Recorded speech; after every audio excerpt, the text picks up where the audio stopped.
Well, that's it. It is D&D. Done and dusted. India has won the three-match T20 series 2-0. I'm Gaurav Kapur. You're watching Cricbuzz Live. The first game was a really decisive win. The second one was slacking just a little bit, Michael Vaughan, because the first one was 50 runs. This one was 49. So India's performance dipping a bit. Yeah, they're starting to struggle a little bit, India, Yeah. in T20 cricket. Oh, that's been, Declining. I reckon, in terms of two T20 performances on the trot, that's up there with what India have produced for a long, long while. It's really impressive. Josh Butler deciding to bowl first. You have to look back at that now, and it was a poor decision. The pitch got slower and slower, and it looked like batting got harder and harder as the day went on. And India realised that with lots of slow balls and really good variations. Getting to 170 from 100 for 5 in those last few overs, Jadeja deserves a huge amount of credit. But it's the first time, actually, that I'm watching India thinking, if they can continue on this pathway with this aggression, this skill sets, with the ball in hand, and when you think about KL Rahul could add to this team, and one or two others who can hit it a long, long way. It's the first time I've actually watched India in 2 consecutive games and go, wait a minute, the World Cup's just around the corner and they've got something going at the right time. Yeah, hang on just a minute, because somebody waking up. Now, Zach, I know the fact is that a lot of people are talking about, the Indian team's looking really good. And then the naysayers could turn around and say, oh, it's only 2 games. Why are you guys making such a big fuss? The reason we're making such a big fuss is because people weren't a big fan of India's approach to this format, right? It's just that you were waiting for, the sleeping giant to wake up, for India to turn a corner, for just to flick the switch. And when that happens, you know that you have the personnel. If you stay on this approach, you have the personnel to really challenge the best. Well, JK, this is all part of preparation, isn't it? When you're talking about the big tournaments, the bilateral series again has a different dynamics. The World Cup, when you're talking about, has a different dynamic because you're playing against different oppositions, so you got to be tactically spot on. You don't have time to come back, so those things really matter. But on the whole, you need the confidence of having faith in your processes, and you need wins under your belt to boost your confidence, to just reassure yourself that you are on the right track. So all those things are very, very important ingredients for any team's success. You talk about the momentum more often than not in cricket, and lead up to the big tournaments. This momentum is going to be crucial, and you often talk about getting closer to the tournament and keep on building that confidence. So from that point of view, for sure, I think that England is not an easy side to beat. They are right up there in this format. So when you have such performances against such quality team, that's definitely going to put you in that mindset that you have a great chance of winning the big one just few months down the road. Yeah, but for England, a lot of question marks, Michael, because if you thought that their batting had an off day on Thursday, well, today they just didn't even show up to work, most of them. No, and it's that top order. I mean, you can't rely on the engine room when you get off to no start.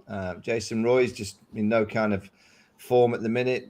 The captain, his first 2 games as the full captain, he's struggled. But Bhubaneswar's just been setting the tone magnificently with swing and skill. Good tactics, bringing Rishabh Pant up to the stumps for Josh Butler today. But, you're looking at no Bairstow, no Stokes, no Adil Rashid. So they're the 3 players that will definitely come into this side. So England aren't at full strength, but I don't think India are at full strength either. So, you can kind of balance that out against the 2 sides. England in T20 cricket, if you look back to the World Cup, they lost the semi-final to New Zealand. They haven't actually been doing that well in T20 cricket for a while.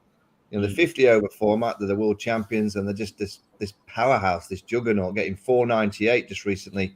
I know it's only against the Netherlands, but it's 498 in an innings. It's remarkable what they're doing in 50-over cricket. But in T20 cricket, they haven't really done that much, and it's something to do with, I don't know, it's the mechanism, or they're not quite getting the combinations right. David Milan at number 3 still a bit of an issue for me in this era, just batting and playing rather than being a real aggressor. It's whether can you afford that style of player at 3 in your order when Bairstow and Stokes comes back. I just don't think they've quite got their combinations right, and it's running out of time. There's not a lot in terms of the bowling that they can bring in. Mark Wood will add to this. There's no Jofra Archer. Chris Wokes could add to this. He'll come back soon, but I just think it's the batting. The batting, it's just not quite click for quite a while, so they have to try and get that right over the next few months leading into the World Cup. Yeah, they got a little down below. You're absolutely right. The top gave them nothing. They got a little bit down below from Moeen, 35 of 21, Willie, 33 of 22. But in that case, Zach, it was just a case of too little, too late. Well, it's the case of not getting the start in this series for sure. When you are batting in this format, the first 6 overs are so crucial. You got to be able to capitalize on that. When you lose wickets and lose too many and not get enough runs on board, that's certainly going to add the pressure. And when you know that the wicket is assisting spin as well, you saw seamers also bowling those cutters, getting enough purchase from that pitch. Things are never going to be easy. So I think what's gone wrong with England in this particular series is not getting that start.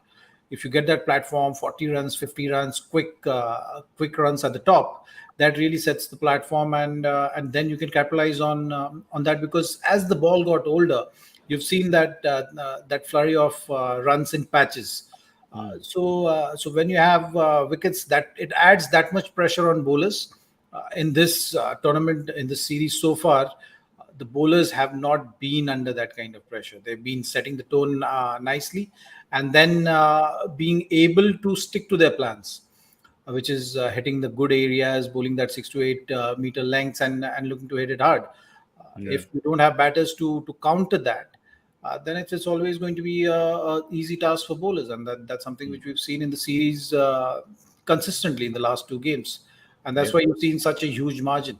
So the Indian bowlers are able to do the things, keeping things simple and sticking to basics, wherein when you're seeing the bowlers of England bowling to Indian batters, they're able to maintain that momentum, they're able to maintain that intent, and they're getting that start.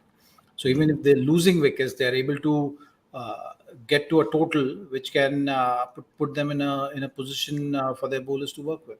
Yeah, and today India's bowlers, just all of them were in the mix. Obviously, if you're going to get 10 wickets, they're going to be pretty divided. Ravindra Jadeja looking at all the other bowlers and saying, listen, I had my good day with the bat, so I'll let you guys share the wickets amongst yourselves.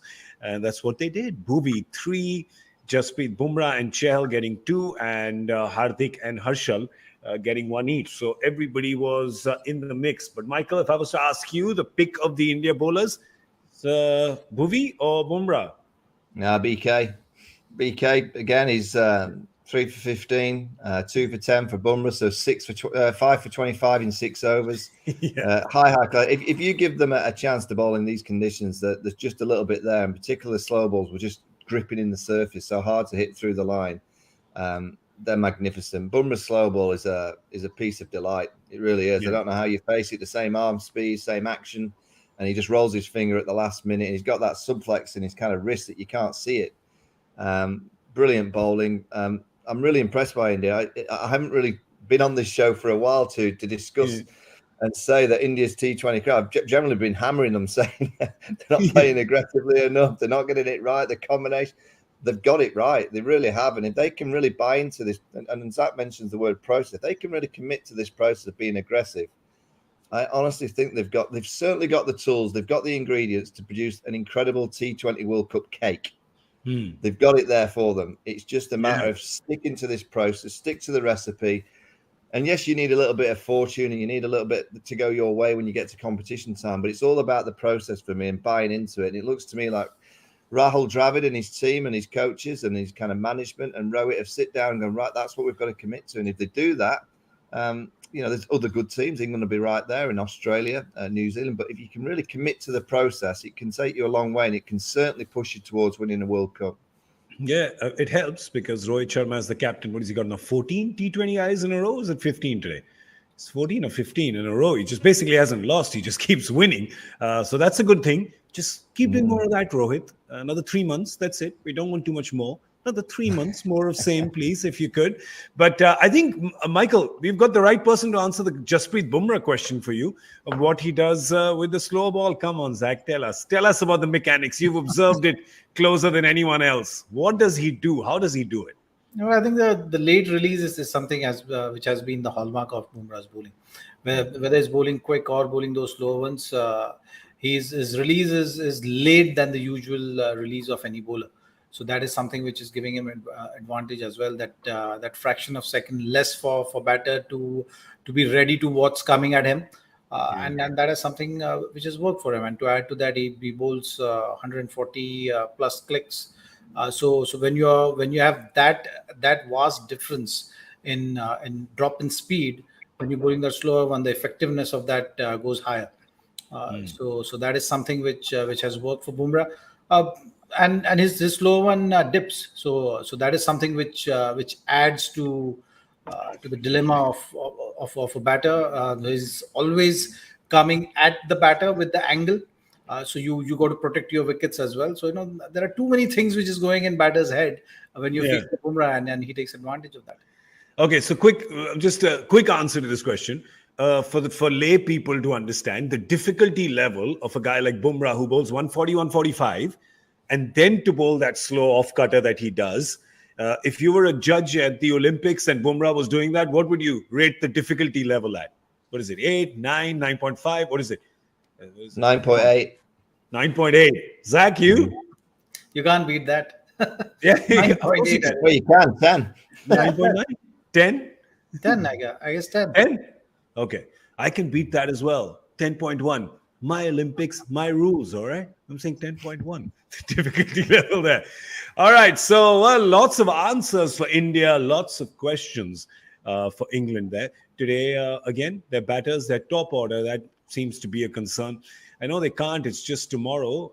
But Michael, down the road for England, they obviously need to get Bairstow in as soon as they can. They need to get Stokes in as soon as they can. It's not going to happen tomorrow. But when do they play T20Is next? Let's have a look on the Cricbuzz app. Yeah, South Africa, they'll play a few against South Africa later on in the summer. I think then they'll start to really pick their most powerful team and the team that they think they'll go to the World Cup, because they'll only have a few games to get the team playing before that T20 World Cup. But at the minute it was the Test series and making sure that they got Test cricket back on track. I think the further the summer goes, the white ball team will take more of a preference because of the T20 World Cup being the next major tournament. So they're not playing England. The strange thing is England's not playing too many T20s before the World Cup. They've got 3 against South Africa, and I'm seeing on the Cricbuzz app there's 3 against Australia, because England, of course, goes to Australia early October to play, strangely, 3 T20s and then 3 ODIs. No, the ODIs are after the World Cup, so that's fine. But yeah, 3 T20s. So I'm scrolling the Cricbuzz app. After tomorrow, there's only 6 T20s before the World Cup. So they don't have too much wiggle room to get this right. Now they'll have to really identify those 3 against South Africa and making sure that they're going to try and pick their best team. And again, 3 in Australia. It's almost with the Indian side and the England side. The administrators look at the calendar when they see a week. Well, they've got a week off. We'll put 3 T20s. Let's just keep putting. We'll put 3 one-days in. It's just they don't get much time to break. They don't get much rest. 6 T20s, as you said, tomorrow makes it 7.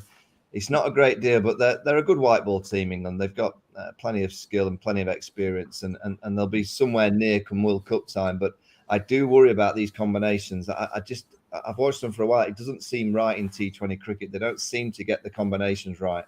India, on the other side, has a lot of time to get combinations right, because India's playing close to 20 before the World Cup begins, because there's an Asia Cup.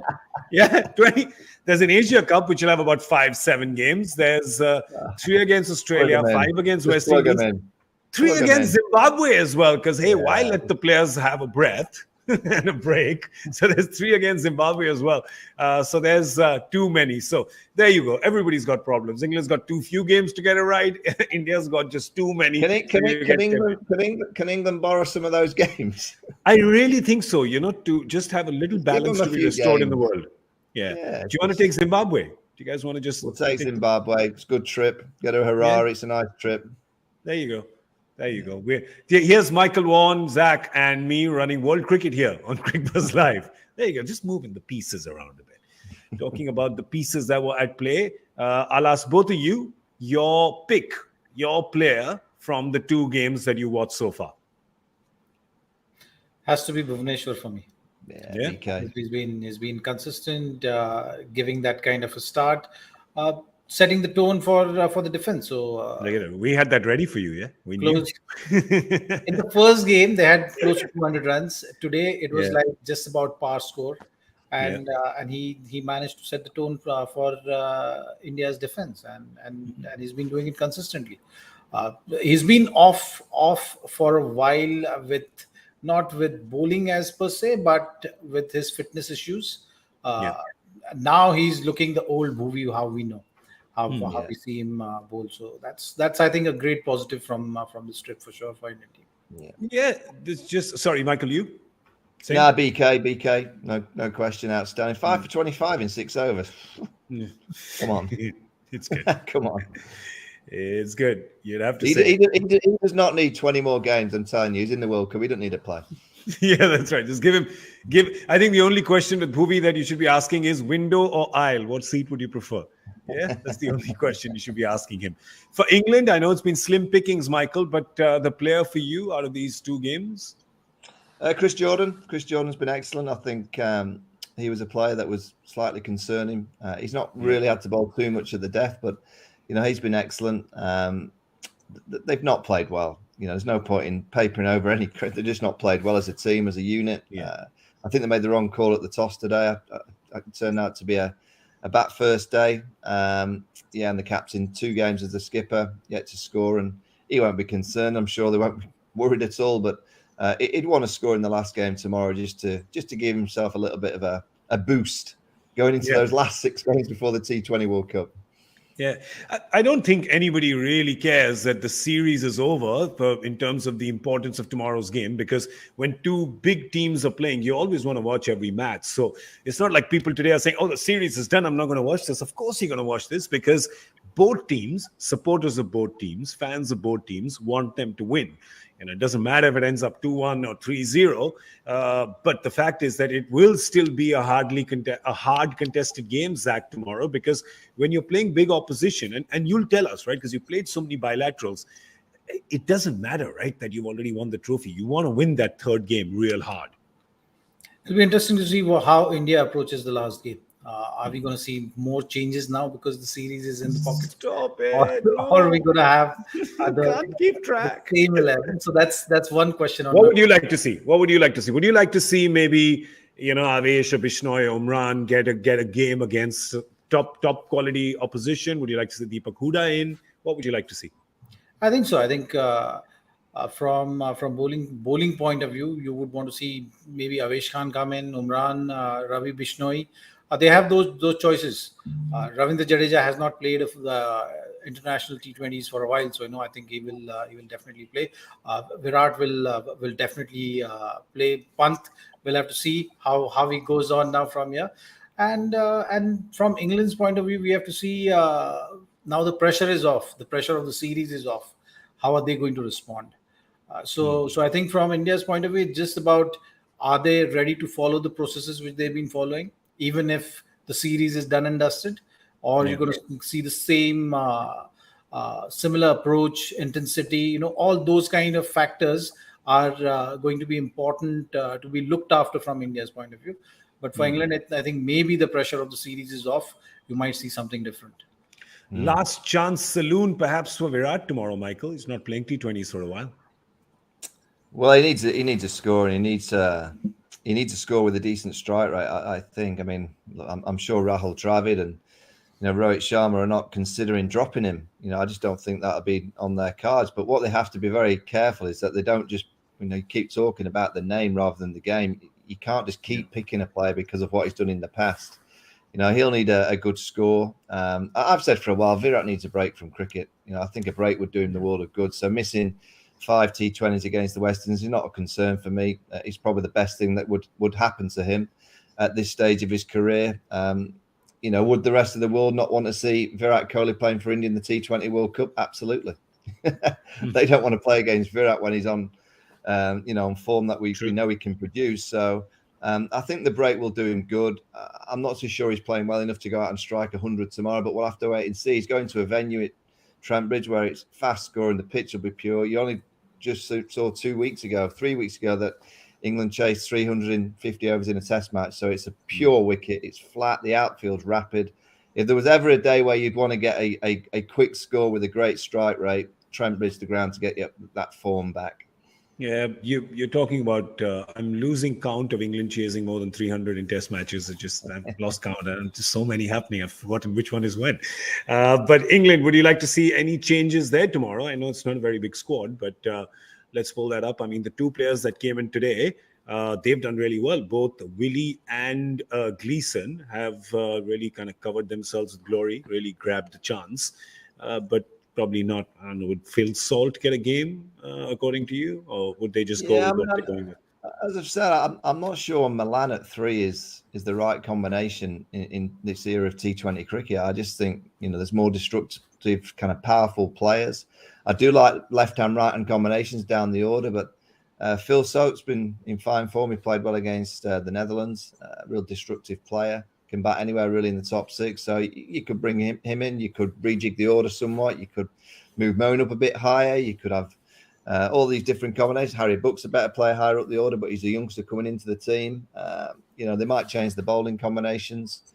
The bowling's not as much as a concern. It's this batting for England. It's just it's not firing. And Jason Roy and Butler. Butler's obviously a wonderful world-class, probably the best white ball player in the world. But Jason Roy has been quiet for a while, so I think Jason could do with a few runs tomorrow. The one thing I think all 3 of us will unanimously agree on, at 5 of us, the 2 captains as well, win the toss and bat first. Yes? Yes? India will. England probably still think chasing is the best way to go. But... Come on. Not after today. Come on. Who knows? It's possible. It's possible, GK, that you might see England winning the toss and opting to bowl again. Wow. I mean, it's boiling. I'm just telling you guys, it is roasting in the UK. It's 28 to 30 degrees. Same tomorrow. It's a belter. So you would think the sensible approach would be to use the pitch first. Yeah. But it's T20 modern era. Who knows? Yeah. There are people who are watching this show in Delhi and in North India and who are looking at you saying 30 degrees is a scorching day and they're going amateur. Judging you. I think it's 116 degrees in Delhi today. What is it? 42, 40 something? Yeah, just another summer's day. All right, well, let's have a look at the joy factor question where it's always hot. It's always 100 degrees there because you never know what's going on. Which cricketer made his first-class debut for his state team more than 6 months after his IPL debut when he was the second highest wicket taker for his franchise that season? So my guess was Jasprit Bumrah, but because I think he played, didn't he play IPL before his state debut? He did, right? I think so, yeah. I think he did. Who were you thinking? You were thinking left arm. I was thinking Arshdeep. Maybe Arshdeep has done the same thing. I think you could be right. I think you could be right. I think it's left arm. Oh, there you go. It is. Well done. Hey, listen, it's left arm or right arm? Dude, Zaheer Khan is the captain of the club, man. Left arm pace bowlers can't mess with him. Yeah. Any of the kids in the club is doing something he knows, and he does. So Arshdeep is the right answer. Let's see who gave in the correct answer from amongst the audience. Pranav Sridhar, first viewer, quickest on the message. There you get a thumbs up from Joy and not much else. Sorry. But you get our respect. We doff our hat to you and we give you a gentle round of applause as if we were the royal escort. Just a gentle round of applause. So I should get my fancy hat out next time for you guys. But don't have it. Maybe I wear it tomorrow. Maybe we get our fancy It's Sunday. We get our ascot hats out tomorrow and be here at 6:30 in the evening. You want to see that? Yeah? Dead rubber or no, you want to see us in those hats. Oh, I don't know. We may not. Yeah, gents, what do you say? Yeah? Sorta? Maybe? I don't know. Definitely. Yeah. Michael, sun's shining. You may need one. All right. Well, get your hat on. Get your hat on. I'll be having my hat on tonight in Chelsea when I go for a few drinks. Oh, there you go. You can keep your hat on. That's it. Saturday night, I'm doing stripper tunes. I think it's time for me to sign off now. Big thank you to Michael Vaughan and Zaheer Khan. Thank you so much, gentlemen, Thank you, for joining me today. I'm Gaurav Kapur. This is Cricbuzz Live. We'll see you tomorrow. That's right. Tomorrow, it's great weekend for cricket. Tomorrow evening, 6:30 p.m. Indian Standard Time. We're going to see you right here. So join us live then. Thanks for watching. Have a good Saturday night.